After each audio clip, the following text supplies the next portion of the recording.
नमस्कार दोस्तों, मैं हूं प्रेम सिंह, व्याख्याता इतिहास। स्वागत है आपका अपने YouTube चैनल जीके विद प्रेम पे। अपनी चर्चा कर रहे थे सिंधु घाटी सभ्यता पे। अपने पहले पार्ट में उसके काल निर्धारण, विस्तार और उसकी खोज और इतिहास के बारे में चर्चा की थी। आज अपना इस सिंधु घाटी सभ्यता का दूसरा पार्ट लेके मैं आया हूं, जिसके अंदर अपने जो सिंधु घाटी सभ्यता के प्रमुख स्थल है उनके बारे में चर्चा करेंगे। तो आइए स्टार्ट करते हैं। सबसे पहला खोजा गया जो स्थल था वो था हड़प्पा। तो बात करते हैं हड़प्पा की स्थिति की। तो हड़प्पा वर्तमान में पाकिस्तान के पंजाब प्रांत के मोंटगोमरी जिले में है। अब मोंटगोमरी जिले में था, है नहीं था, यानी जब हड़प्पा की खोज हुई उस समय जो स्थिति थी वो मोंटगोमरी जिला था। अब इस मोंटगोमरी जिले में से एक नया जिला बना दिया गया, साहिवाल जिला। वर्तमान में पूछे तो कौन सा जिला है? ये शाहीवाल जिला है। मोंटगोमरी से अलग करके एक नया जिला बनाया गया है, शाहीवाल जिला। तो रावी नदी के बाएं तट पे। यहाँ पे अक्सर विद्यार्थी मात खा जाते हैं, कंफ्यूज हो जाते हैं कि सीधा क्वेश्चन आ जाए हड़प्पा किस नदी के किनारे है, तो सीधा अपने दिमाग में पहला जो ऑप्शन आता है वो सिंधु आता है। लेकिन हड़प्पा आप ध्यान से रखना कि कौन सी नदी किनारे है, रावी नदी के किनारे है। अब हड़प्पा की खोज होती है 1921 में। खोज करने वाला व्यक्ति है दयाराम साहनी। फिर उसके बाद में बात करें उत्खनन की। तो उत्खनन जो होता है वो सबसे पहले दयाराम साहनी ने करवाया 1921 में। फिर उसके बाद में माधव स्वरूप वत्स ने करवाया 1926 में। और फिर उसके बाद में मार्टिमर व्हीलर ने करवाया 1946 में। तो ये तीन व्यक्ति किससे जुड़े हुए हैं? उत्खनन से। एक तो दयाराम साहनी 1921, दूसरा माधव स्वरूप वत्स 1926, तीसरा है मार्टिमर व्हीलर 1946। फिर उसके बाद में बात करते हैं कि इस हड़प्पा जो स्थल है इसके उपनाम क्या है। उपनाम की जब बात आती है तो एक तो नाम आता है तोरण द्वार नगर। तोरण यानी क्या होता है? जब विवाह होता है तो दूल्हा क्या करता है? तोरण मारता है। तोरण कहाँ पे मारा जाता है? जो घर का प्रवेश द्वार होता है वहां पे। तो यहां से सिंधु घाटी सभ्यता का क्या माना गया है? प्रवेश। इसी कारण इसे क्या कह दिया गया? तोरण द्वार नगर, अर्ध औद्योगिक नगर। यानी पूरा औद्योगिक नहीं है, कैसा है? आधा औद्योगिक नगर भी इसको कहा गया है। फिर उसके बाद में हड़प्पा या सिंधु घाटी सभ्यता से लगभग प्रत्येक स्थल से कितने टीले मिले हैं? 2 टीले मिले हैं। वही 2 टीले कहां से मिले? हड़प्पा स्थल से। एक तो है पश्चिमी टीला, दूसरा है पूर्वी टीला। पश्चिमी टीले पे क्या बना हुआ है? दुर्ग। इस कारण इसको क्या कह दिया गया? दुर्ग टीला। इसके अलावा इसे कहते हैं गढ़ी, क्योंकि दुर्ग को अपने क्या कहते हैं? गढ़। गढ़ से क्या बन गया? गढ़ी। और जो पूर्वी टीला है उसे क्या कह दिया गया? नगर टीला। क्योंकि इस सभ्यता के जो आम नागरिक थे वो पूर्व के टीले की ओर निवास करते थे। इस कारण इस टीले को नाम क्या दिया गया? नगर टीला या निचला शहर, या इसको क्या कहा गया? निचला शहर या निचला टीला। फिर उसके बाद में हड़प्पा से जो पश्चिमी टीला मिला है उस पश्चिमी टीले को मार्टिमल व्हीलर ने एक नाम दिया, माउंट ए बी। क्या नाम दिया है? Mount A B. कौन से टीले को? पश्चिमी टीले को। किसने दिया? मार्टिमर व्हीलर ने। फिर पूर्वी टीला है, इसके दक्षिणी भाग में क्या मिला है? कब्रिस्तान मिला है। और इस कब्रिस्तान को नाम क्या दिया गया है? R37, या इसको कहा गया है कब्रिस्तान H। और इस कब्रिस्तान का उत्खनन किसने किया? J.M. केनोयर। किसने किया है? J.M. केनोयर ने। देवदार की लकड़ी से बनी 100 काष्ठ पेटिका मिली है।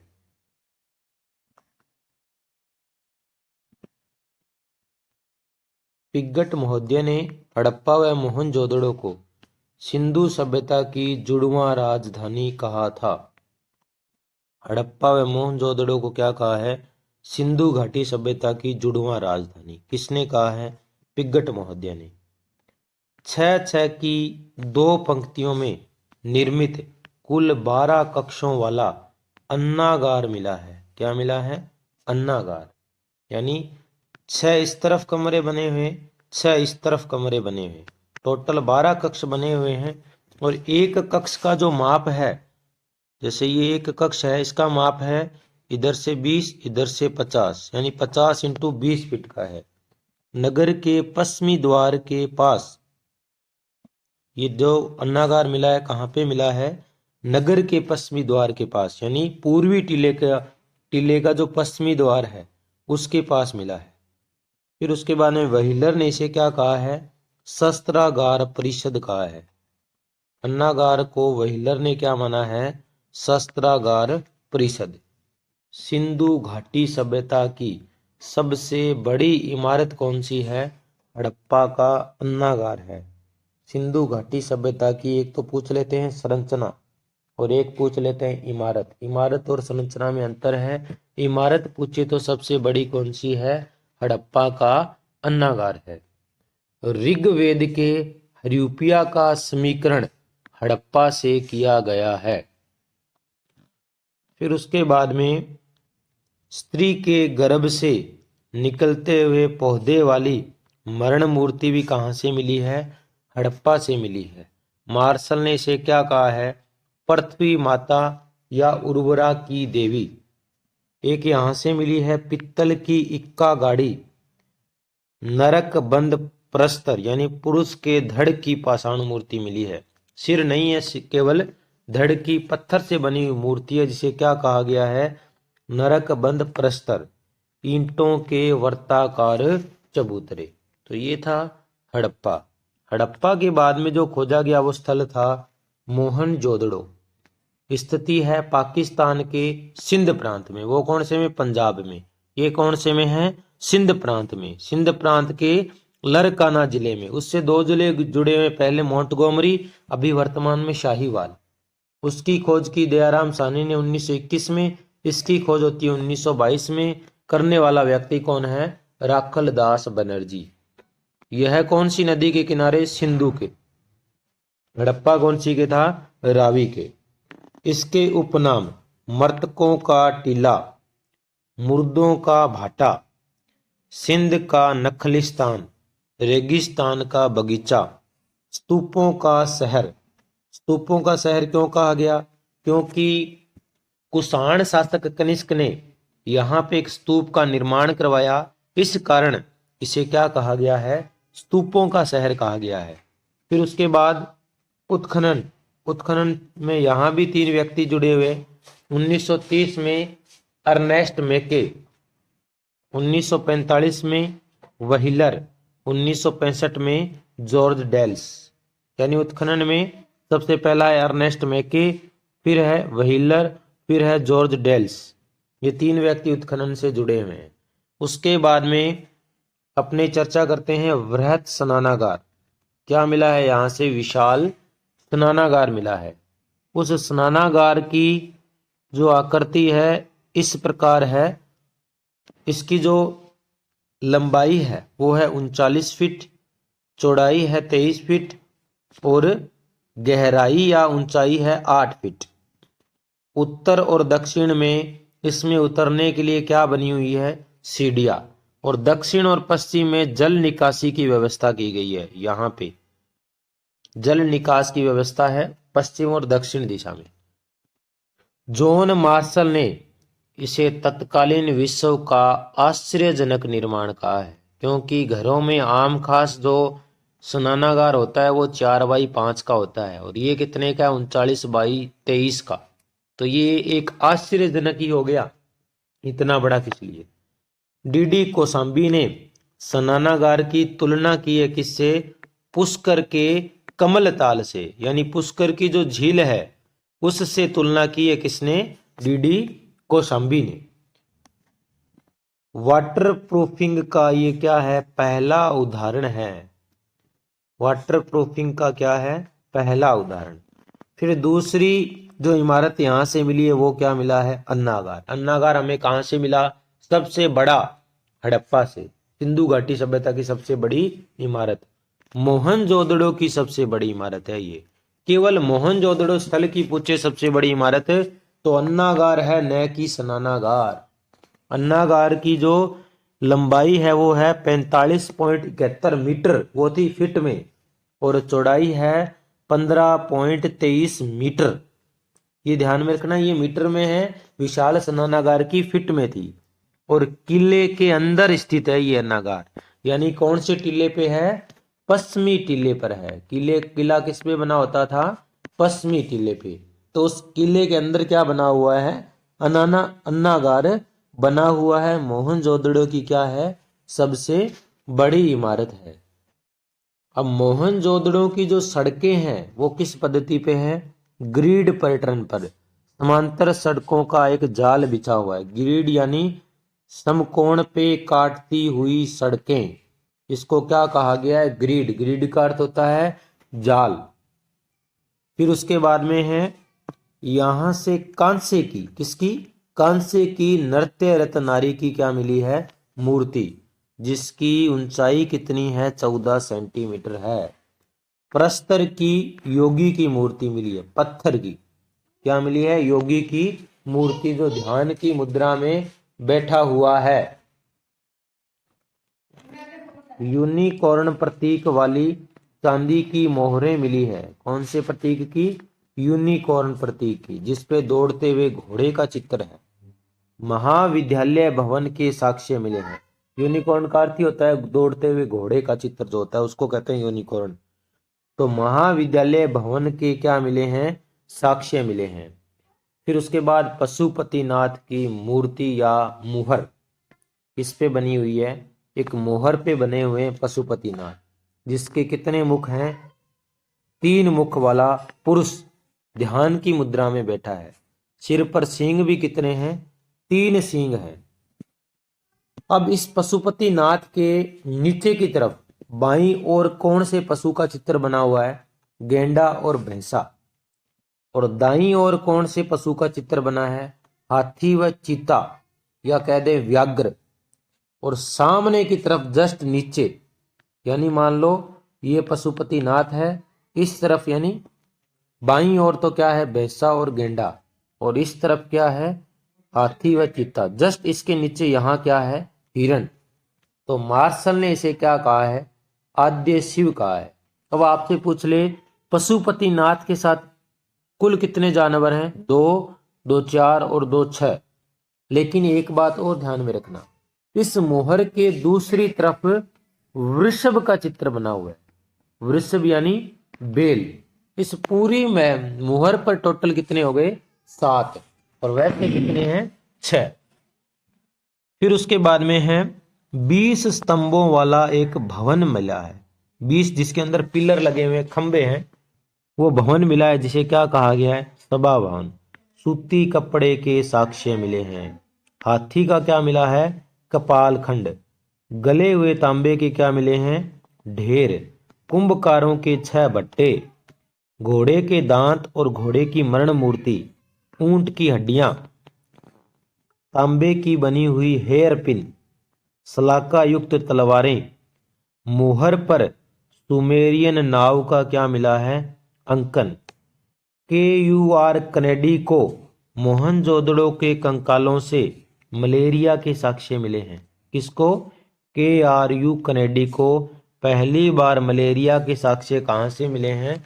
मोहनजोदड़ो के कंकालों से मिले हैं। दूसरी बात, कब्रिस्तान संस्कृति के साक्ष्य मोहनजोदड़ो से नहीं मिलते, हड़प्पा से मिलते हैं। पूर्वी टीले के दक्षिणी भाग में मिलते हैं, जिसे R37 कहा गया है। सर्वाधिक मोहर कहां से मिली है? मोहनजोदड़ो से। सर्वाधिक अभिलेख युक्त मोहर कहां से मिली है? हड़प्पा से। सीधा सर्वाधिक पूछ ले तो कहां से? मोहनजोदड़ो से।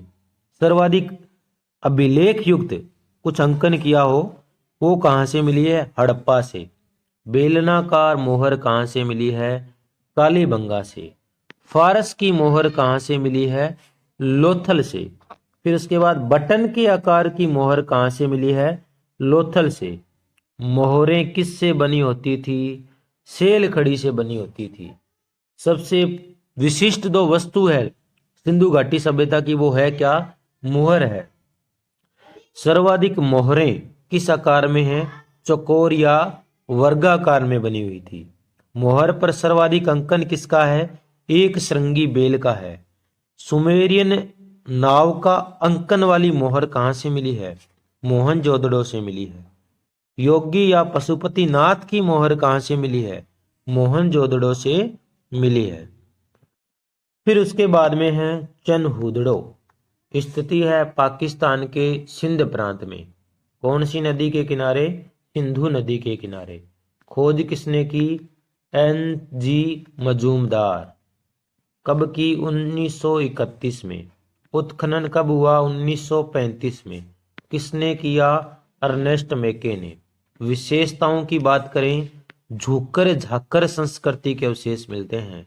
जो हड़प्पा के बाद की संस्कृति सभ्यता थी उसे क्या कहा गया? झुककर झाकर। हड़प्पोत्तर, हड़प्पा के उत्तर की यानी बाद की के अवशेष मिले हैं। मनके बनाने का क्या मिला है? कारखाना। प्रमुख केंद्र है मनके बनाने का। गुड़िया निर्माण का कारखाना मिला है। ये मनका उद्योग से ही संबंधित था। हड़प्पा सभ्यता का औद्योगिक केंद्र कहा गया इसे। अर्ध औद्योगिक कौन सा था? हड़प्पा स्वयं। और औद्योगिक हड़प्पा सभ्यता है सिंधु घाटी का कौन सा है? चनहुदड़ो। एकमात्र स्थल जहां से क्या मिली है? वक्राकार ईंटें मिली है। आज का इंटरलॉक आप कह सकते हो। एकमात्र स्थल जहां से दुर्ग के अवशेष नहीं मिलते। दुर्ग नहीं बना हुआ था चनहुदड़ो में। अलंकृत हाथी के खिलौने मिले हैं। हाथी के खिलौने कहां से मिले हैं? जो अलंकृत किए हुए चनहुदड़ों से। बिल्ली का पीछा करते हुए कुत्ते के पद चिन्ह है। पैरों के निशान है कुत्ते के। किसका पीछा कर रहा है? बिल्ली का। सौंदर्य प्रसाधन जैसे लिपस्टिक के साक्ष्य मिले हैं। शाही की दवात मिली है। बैलगाड़ी तथा इक्का गाड़ी के साक्ष्य मिले हैं। फिर उसके बाद में है लोथल। स्थिति है अहमदाबाद गुजरात। भोगवा और साबरमती नदी के संगम पर खंबात की खाड़ी में स्थित है। कहाँ पे है? भोगवा और साबरमती नदी का जहाँ पे संगम होता है खंबात की खाड़ी पे। सबसे ज्यादा जो हिस्सा इसका लगता है भोगवा नदी के किनारे लगता है। खोज होती है 1957 में। SR राव। सेकंड ग्रेड 2016 में पूछा गया कि लोथल की खोज किसने की? SR राव ने की थी। SR राव ने लोथल को लघु हड़प्पा या लघु मोहनजोदड़ो कहा है। क्या कहा गया है? लघु हड़प्पा या लघु मोहनजोदड़ो। उसके बाद अग्निवेदी या हवन कुंड के क्या मिलते हैं? साक्ष्य। स्थल नंबर 1 जहां से क्या मिला है? अग्निवेदी या हवन कुंड के साक्ष्य। ध्यान में रखना, हड़प्पा सभ्यता का बंदरगाह था। यानी लोथल से गोदीवाड़ा डॉक यार्ड या बंदरगाह के क्या मिलते हैं? साक्ष्य। एक ही के नाम है बंदरगाह, डॉक यार्ड या गोदीवाड़ा। इसका आकार था 214 इंटू 36 मीटर। गहराई थी 3.30 मीटर। पक्की ईंटों से बना था। सिंधु घाटी सभ्यता की सबसे बड़ी संरचना कौन सी है? ये लोथल का गोदीवाड़ा है। सबसे विशाल हड़प्पा संरचना इमारत तो कौन सी है? हड़प्पा का अन्नागार। संरचना कौन सी है? लोथल का गोदीवाड़ा। छिद्र युक्त बालक की खोपड़ी यहां से भी मिली है, कालीबंगा से भी मिलेगी। चावल व बाजरे के साक्ष्य मिले हैं। 3 युगल समाधियां, युगल यानी जोड़े में दफनाए गए हैं पति पत्नी। SR राव ने इन्हें सती प्रथा का प्रतीक माना है। युगल समाधि यहां से भी मिली है और कालीबंगा से भी मिलेगी। घोड़े की मरण मूर्ति, मिट्टी की मम्मी का मॉडल, नाव के 5 मॉडल, हाथी दांत से बना स्केल, पैमाना और आपा कहते जिसको फुट्टो। लकड़ी का क्या मिला है? अन्नागार। दिशा सूचक यंत्र, कब्रों में कंकाल के सिर उत्तर तथा पैर दक्षिण दिशा की ओर मिले हैं। एक मर्द भांड पर एक कौवा एक लोमड़ी उत्कीर्ण है। यानी चलाक लोमड़ी की कथा का जो चित्रण मिला है कहां से मिला है? लोथल से। लोथल में मकान में दरवाजा गली की तरफ न खुलकर सड़क की ओर खुलता था। बाकी सभी जो स्थल है संपूर्ण हड़प्पा के, उनका दरवाजा गली में खुलता था, जबकि जबकि हड़प्पा के दरवाजों मकान के दरवाजे गली में नहीं खुलते थे, मुख्य सड़क पर खुलते थे। फिर उसके बाद में है कालीबंगा। कालीबंगा यानी काली चूड़ियां, इन्हीं के नाम पे इनका क्या किया गया, नामकरण किया गया है। स्थिति है हनुमानगढ़ जिले में, राजस्थान के हनुमानगढ़ जिले में है। कौन सी नदी के किनारे है, घग्गर नदी के किनारे या सरस्वती नदी के किनारे। राजस्थान की अंतः प्रवाह की सबसे लंबी नदी घग्गर नदी है। और कौन से तट पे है, बाईं तट पर है। इसकी खोज किसने की, अमलानंद घोष ने 1953 में। उत्खनन किसने किया, बीबी लाल, बीके थापर, एमडी खरे और जगपति जोशी। अभी पीछे क्वेश्चन पूछा गया था कि निम्न में से कौन सा कालीबंगा के उत्खनन से संबंधित नहीं है, तो एक एमडी खरे नहीं था, इसकी जगह एक अन्य नाम दिया गया था। तो ये चार व्यक्ति 1961 में कालीबंगा का क्या करते हैं, उत्खनन। बीबी लाल, बीके थापर, एमडी खर्रे और जगपति जोशी। कालक्रम की बात करें 2350 से 1750, क्योंकि कालीबंगा आपको फर्स्ट पेपर में भी पढ़ना पड़ेगा और सेकंड पेपर में भी पढ़ना पड़ेगा। यानी राजस्थान के इतिहास की बात करोगे वहां भी आपको कालीबंगा पढ़ना पड़ेगा, राजस्थान की प्राचीन सभ्यताओं में। और जब इन भारतीय इतिहास की बात आएगी, यानी सिंधु घाटी सभ्यता की बात आएगी, तो यहाँ पे भी आपको कालीबंगा पढ़ना पड़ेगा। तो ये इसको बड़ा ध्यान से पढ़ें। फिर उसके बाद में दशरथ शर्मा ने कालीबंगा को हड़प्पा सभ्यता की तीसरी राजधानी कहा है, क्योंकि पहली दो तो कौन सी हो गई, हड़प्पा और मोहनजोदड़ो, जिसको जुड़वा किसने बताया था, पिगट महोदय ने। और दशरथ शर्मा कालीबंगा को क्या बता रहे हैं, तीसरी राजधानी।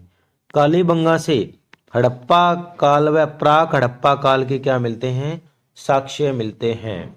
विशेषताएं, इसकी विशेषताओं की बात करें, जुते हुए खेत के क्या मिले हैं, साक्ष्य मिले हैं। और खेत कैसे जुता हुआ है, खेत जुता हुआ है इस प्रकार से, एक तरफ तो क्या है, बहुत ही नजदीक नजदीक है, और एक तरफ जो ये जोतों की दूरी है ये ज्यादा है, एक तरफ कम है। यानी जो ज्यादा दूरी है वो तो सरसों है, कम दूरी पे क्या बिया बोया गया है, चना। तो दो फसलों को एक साथ बोने के क्या मिलते हैं, साक्ष्य। दो फसलें कौन सी थी, चना व सरसों। ध्यान में रखना कौन सी थी दो फसलें, चना व सरसों। कुछ किताबों में लिखा है गेहूं और जौ।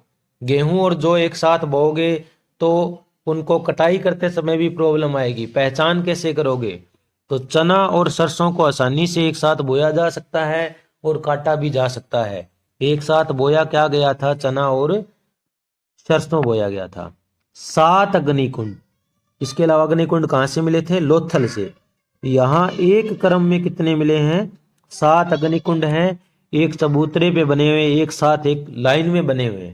लेकिन पूरी कालीबंगा सभ्यता से बात करें तो 8 अग्निकुंड मिले हैं, एक अन्य किसी दूसरे चबूतरे पे बना हुआ है। टोटल कालीबंगा से 8 है, क्रम में क्रमिक रूप से कितने हैं, 7 है। कालीबंगा से बेलनाकार मोहर मिली है, पहले बात की थी अपने, कौन से आकार की मोहर है, बेलनाकार की मोहर, जो कहां पे प्रचलित थी, मेसोपोटामिया में प्रचलित थी। इससे पता चलता है कि कालीबंगा के लोगों का संबंध किससे था, मेसोपोटामिया के लोगों से भी था। चाहे व्यापार से जुड़ा हो, कैसे भी जुड़ा हो, आपस में संबंध जरूर था इनका। युगल समाधि लोथल से भी मिली थी, या इसको कह देते हैं प्रतीकात्मक समाधि, और कालीबंगा से भी मिली है। कालीबंगा में घर कंची कच्ची ईंटों के बने थे, यानी इसे क्या कहा गया है, दीनहीन बस्ती, गरीबों की बस्ती। लकड़ी की नाली के साक्ष्य मिले हैं। शहरी जल निकास प्रणाली का अभाव था, शहरी जल निकास प्रणाली का क्या था, अभाव। कालीबंगा में दुर्ग एवं नगर क्षेत्र दोनों अलग अलग रक्षा प्राचीर से घिरे थे। विशेषता है कि जो दुर्ग टीला है और नगर टीला है, दोनों की अलग अलग रक्षा प्राचीर थी, दोनों के बाहर अलग अलग चार दीवारी की गई थी। यह विशेषता किसकी है, कालीबंगा की। फिर उसके बाद में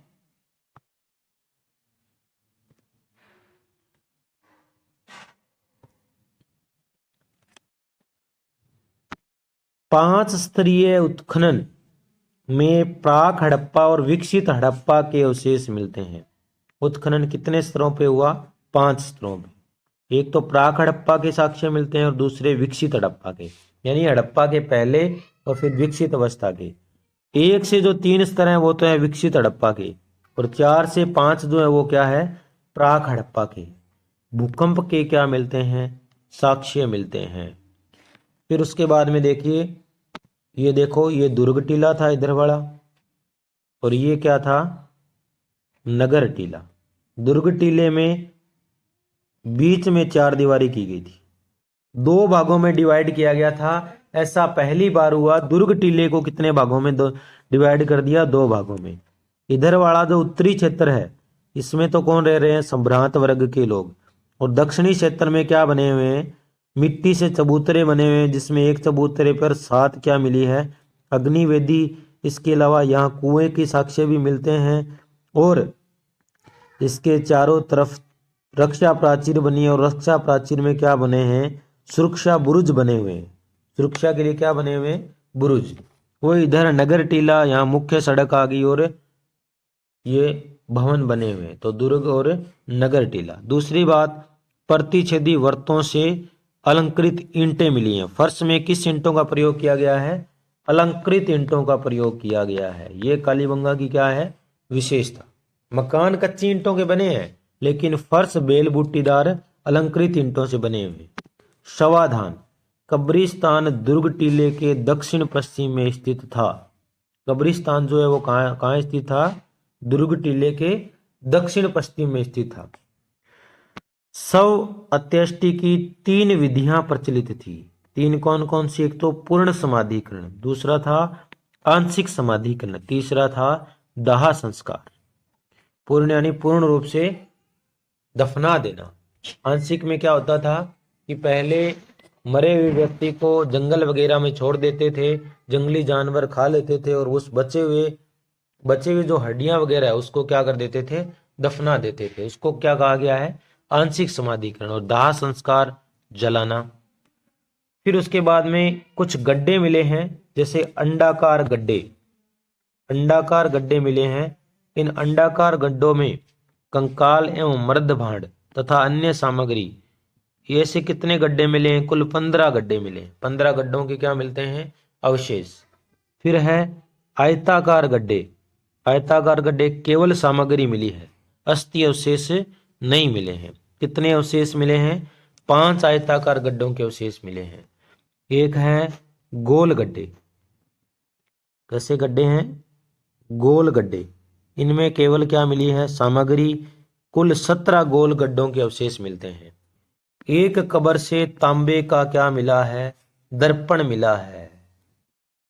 फिर बच्चे की खोपड़ी, और जिसमें 6 छेद मिले हैं। एक खोपड़ी कहां से मिली थी? लोथल से। यहां से क्या मिली है? बच्चे की खोपड़ी, जिससे शल्य चिकित्सा के प्रमाण क्या है? मिलते हैं। ऊंट की अस्थियां मिली है। खिलौना गाड़ी का एवं पहिए मिले हैं। खिलौना गाड़ी एवं पहिए। बेलनाकार तंदूर मिला है। हाथी दांत की कंघी मिली है। हाथी दांत का स्केल तो कहां से मिला था? लोथल से। हाथी दांत की कंघी कहां से मिली है? कालीबंगा से। पैर से चालित चक्की, पैरों द्वारा चलाई जाने वाली चाकी मिली है। आक्रामक मुद्रा में वृषभ की क्या मिली है? ताम्र मूर्ति मिली है। फिर उसके बाद में है बनावली। स्थिति है हरियाणा के फतेहाबाद जिले में। कौन सी नदी के किनारे? रंगोई नदी के किनारे। खोज किसने की? रविंद्र सिंह बिष्ट ने की थी 1973 में। उपनाम है समृद्ध लोगों का शहर। प्राक हड़प्पा और हड़प्पा कालीन संस्कृति के क्या मिलते हैं? अवशेष मिलते हैं। विशेषताओं की बात करें, मिट्टी का हल प्रतिरूप, बटखरा। उसके बाद में रसोई घर यानी किचन, धावन पात्र के अवशेष यानी वॉश बेसिन, अग्निकुंड के साक्ष्य। अग्निकुंड कहाँ कहाँ से मिला है? लोथल से, कालीबंगा से, और अब ये कहाँ से मिल रहा है? बनावली से। 3 स्थान हो गए। सीधा क्वेश्चन आ जाएगा, निम्न में से किस स्थान से अग्निकुंड के साक्ष्य मिले हैं? नीचे कूट दे देंगे 1 2 3, 1 और 2, केवल 1, या फिर दे देंगे किससे नहीं मिले हैं। तो ध्यान में रखना, अग्निकुंड कहाँ कहाँ से कालीबंगा, लोथल और बनावली। जौ के अवशेष, तिल व सरसों का क्या मिला है? ढेर। तांबे के क्या मिले हैं? बाणाग्रह। मात्र देवी की क्या मिली है? लघु मरण मूर्ति मिली है मात्र देवी की। फिर उसके बाद में आ गया धोलावीरा, स्थिति है गुजरात के कच्छ जिले की बचाऊ तहसील में। कहाँ पे है? गुजरात के कच्छ जिले की बचाऊ तहसील में है। नदी कौन सी? मनहर एवं मानसहरा, दो नदियों के बीच खादिर या कादिर द्वीप पर स्थित है। धोलावीरा की खोज किसने की है? जगपति जोशी ने। कब की है? 1967 और 68 में। फिर उत्खनन किसने किया? रविंदर सिंह बिष्ट ने। कब किया? 1990-91 में किया। धोला का अर्थ है सफेद और वीरा का अर्थ है कुआं। संपूर्ण धोलावीरा का अर्थ हो गया सफेद कुआं। यह एक आयताकार नगर था जो 3 भागों में बटा था। सिंधु घाटी सभ्यता का पहला स्थल है जो कितने भागों में बांटा गया है? 3 भागों में बांटा गया है। 3 भागों में सबसे पश्चिमी जो है वो क्या है? दुर्ग। और सबसे पूर्वी जो है वो क्या है? नगर। बीच में क्या है? मध्यम नगर है। इन तीनों भागों की अलग अलग किलेबंदी की गई थी। किलेबंदी यानी अलग अलग दीवारें इन तीनों के चारों ओर बनाई गई थी। जैसे कालीबंगा में अलग अलग थी दोनों टीलों की, इसी प्रकार यहाँ तीनों की अलग अलग है। इसके पश्चात सम्मिलित रूप से क्या किया गया था? दुर्गीकरण किया गया था। यानी जैसे ये 3 स्थल हैं, दुर्ग, मध्यम और नगर, पहले तो इन तीनों की अलग अलग रक्षा प्राचीर बना दी। फिर उसके बाद में क्या किया? इन तीनों के बाहर एक और सम्मिलित रूप से क्या बना दी गई? रक्षा प्राचीर बना दी गई। इसी को क्या कहते हैं? किलेबंदी या दुर्गीकरण या रक्षा प्राचीर कहा गया है। और चारों दिशाओं में इसके क्या रख दिए गए? प्रवेश द्वार रखे गए। हड़प्पा सभ्यता की पहली खगोलीय पर्यवेक्षणशाला मिली है। हड़प्पा सभ्यता की क्या मिली है? पहली खगोलीय पर्यवेक्षणशाला। सुनामी जैसे समुद्री तूफान का प्राचीनतम साक्ष्य कहां से मिला है? धोलावीरा से। 16 तालाबों के क्या मिले हैं? साक्ष्य मिले हैं। भारत में खोजा गया दूसरा सबसे बड़ा नगर, पहला कौन सा है? राखीगढ़ी। दूसरा कौन सा है? धोलावीरा। सिंधु घाटी सभ्यता के सबसे बड़े स्थल की बात करें तो सबसे बड़ा कौन सा है? मोहनजोदड़ो। फिर कौन सा है? हड़प्पा। फिर कौन सा है? गनेडीवाला, बहावलपुर, पाकिस्तान। फिर नंबर आता है किसका? राखीगढ़ी का। चौथा राखीगढ़ी है संपूर्ण सिंधु घाटी में, भारत में पहला है। फिर 5वें पे धोलावीरा और 6ठे पे अपने राजस्थान का कालीबंगा। और भारत का तीसरा सबसे बड़ा कौन सा है? कालीबंगा। खेल स्टेडियम के क्या मिलते हैं? साक्ष्य मिले हैं। सूचना पट या साइन बोर्ड के क्या मिले हैं?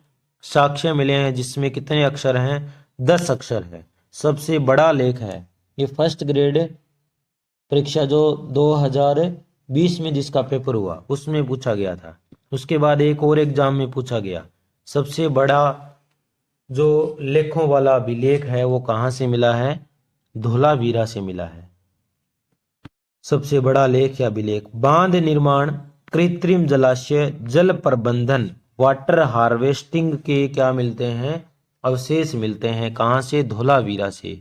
इसको अपने बांध निर्माण भी कह सकते हैं, कृत्रिम जलाशय भी कह सकते हैं, जल प्रबंधन भी कह सकते हैं और वाटर हार्वेस्टिंग के भी साक्ष्य कह सकते हैं।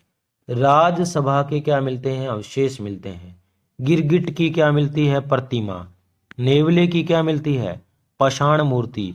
पोलिशदार श्वेत पाषाण क्या मिले हैं? स्तंभ। पहली बार पोलिशदार श्वेत क्या मिले हैं? स्तंभ। इसके बाद में मौर्य काल में अशोक के द्वारा ऐसे बनाए गए थे।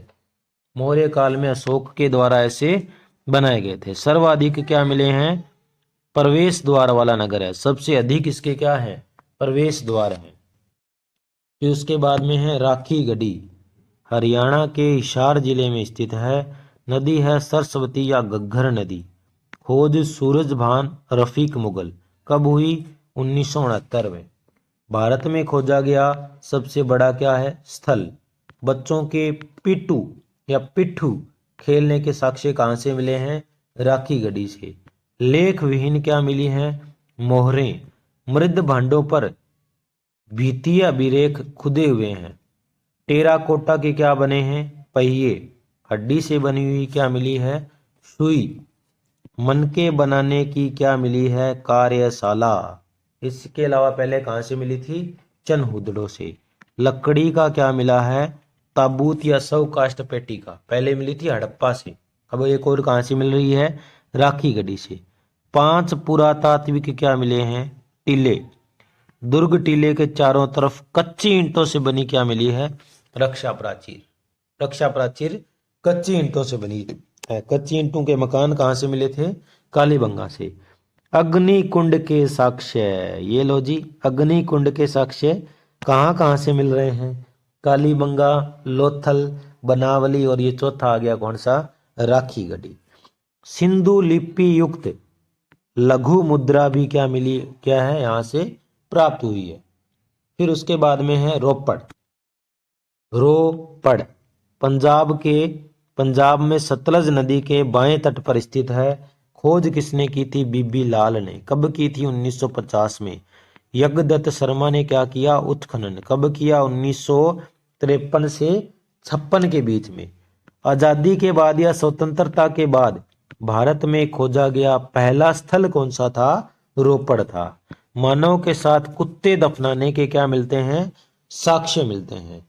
फिर है उसके बाद सिंधु घाटी सभ्यता की प्रमुख विशेषताएं। इससे पहले अपने प्रमुख स्थलों की बात की थी, और सिंधु घाटी सभ्यताओं की विशेषताओं की बात करें तो नगरीय सभ्यता थी एक, कांस्य युगीन सभ्यता थी, तांबा प्लस टीन मिलके क्या बनता है? कांसा।